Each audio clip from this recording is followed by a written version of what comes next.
I'm Eddie Muller, welcoming you once again to Noir Alley. Coming to you this week from the Grand Lake Theater, a vintage movie palace in Oakland, California.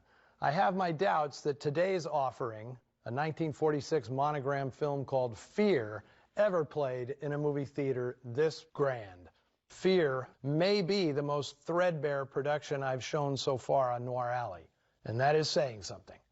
Monogram may have been one of the more stable production and distribution outfits on Poverty Row, but it typically spent less money making a movie than a theater like this would make at the concession stand in one weekend. Hollywood was justifiably notorious for turning many literary classics into superficial popular entertainments, but this one may take the top prize. A Poverty Row version of one of the greatest Russian novels of all time, Fyodor Dostoevsky's 1866 classic, Crime and Punishment.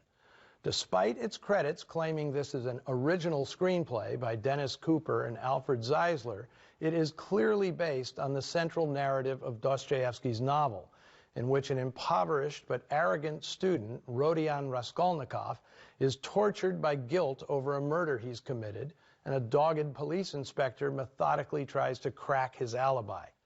Well, taken by itself, it's a perfectly noir narrative, but it's only one thread in a massive novel containing many interrelated plot lines, a prototypical Russian novel. Here, the sprawling saga is distilled to a brisk 68 minutes.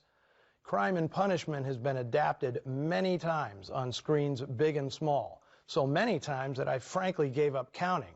At least 20 versions exist. The most famous Hollywood version was the 1935 film, 88 minutes long, directed by Joseph von Sternberg and starring Peter Lorre as Raskolnikov. The writer and director of this one, Alfred Zeisler, was an intriguing case. He was born in Chicago in 1892, but moved to Germany, where he enjoyed a prolific career making films during the era of the Weimar Republic, much like von Sternberg, who grew up in New Jersey before moving to Germany. Zeisler was no von Sternberg, but he was a respected and commercially successful producer-director and occasional actor. One of the films he produced, 1933's Victor und Victoria, was the original version of the well-known Julie Andrews cross-dressing comedy from 1982.